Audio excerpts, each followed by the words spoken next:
disponible pour mener l'émission. Regardez-le, cette espèce d'énorme camion qui se remue, parce que c'est ça qui est spectaculaire dans le NH90, c'est qu'il est infiniment manœuvrant eu égard à sa taille. Bon, évidemment, là, il est avide, mais il a une énorme cabine. Il peut donc emmener une grosse charge utile, mais c'est un hélicoptère qui, à cause de ses commandes de vol électriques en particulier, conserve une capacité. C'est un peu un show en force.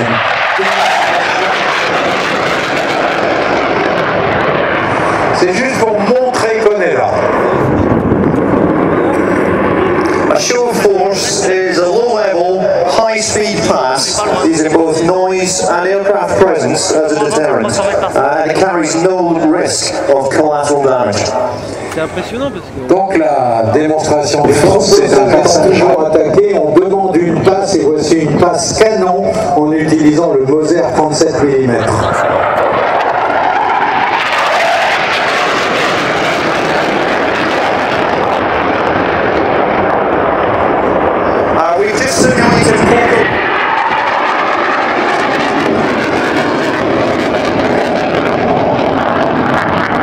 Son navigateur vole sur Tornado depuis 25 ans avec 5000 heures de vol sur la machine.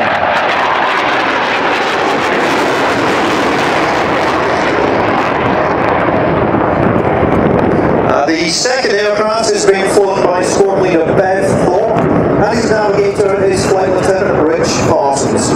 Bev has 1,500 hours on Tornado, and Rich has just achieved.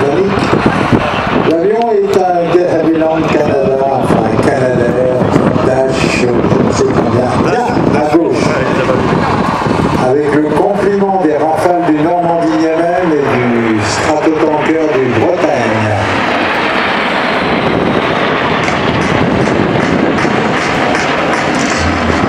Alors je pense qu'on va avoir un autre passage, je crois Bernard, une phase une fois et peut-être un deuxième passage dans l'autre sens.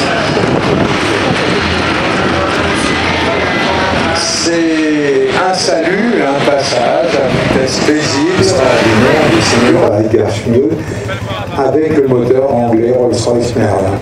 Et c'est un avion qui a marqué l'histoire. Il a marqué l'histoire parce que non seulement il a escorté tous les bombardiers de jour, les bombardiers américains sur les missions, c'est celui qui a permis de finalement gagner la bataille d'Allemagne et de hâter la fin de la guerre. Et c'est aussi le chasseur long courrier qui a permis de mener la bataille du Pacifique en escortant les superforteresses jusqu'au cœur du Japon. Et pendant des missions ou partant avec le réservoir arrière de fuselage optionnel rempli, ce qui rendait l'avion quasi impilotable, mais c'était la guerre, on ne se posait pas ce genre de questions. Plus des réservoirs supplémentaires sur les ailes, le Mustang pouvait arriver à tenir en l'air pendant une dizaine d'heures. Ce qui, pour les jeunes pilotes de 21 ou 22 ans qui étaient seuls là-dessus, au-dessus de l'océan Pacifique par exemple, représentait quand même des grands moments d'aviation, de solitude et de trouille. Mais bon, c'était la guerre et il fallait la faire, et il l'avait fait. Après la guerre, le Mustang était tellement beau, l'avion est tellement beau, beau à tous les points de vue, beau au niveau de l'esthétique, beau au niveau des qualités de vol, pour avoir volé sur Mustang, ça m'est arrivé, bon ben, c'est vrai que c'est presque triste à dire, mais c'est un avion facile, disons que c'est pas un avion trop difficile, c'est un avion relativement gentil, c'est un avion américain, il y a de la place dedans, c'est un avion logique, parce que dedans il fait pas tellement de bruit, mais bon, il part pas comme une balle, mais enfin, c'est quand même un avion éminemment civilisé. Voici en vol le P-51 Mustang, l'un des plus beaux avions de tous les temps, à tous les points de vue. Celui-là, c'est le Mustang qui vit en France. Il y en a un en France. Aux États-Unis, il en reste environ 120.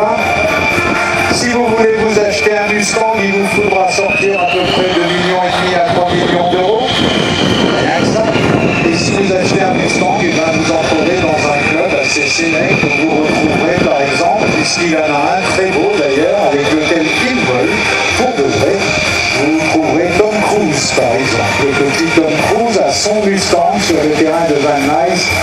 au nord de Los Angeles, dans un beau hangar. Parce que Tom Cruise, je ne sais pas si c'est d'avoir fait Top Gun qui lui a donné le virus de l'aviation, mais c'est un garçon qui prend son aviation très au sérieux et qui donc vole sur P-51 sur Mustang.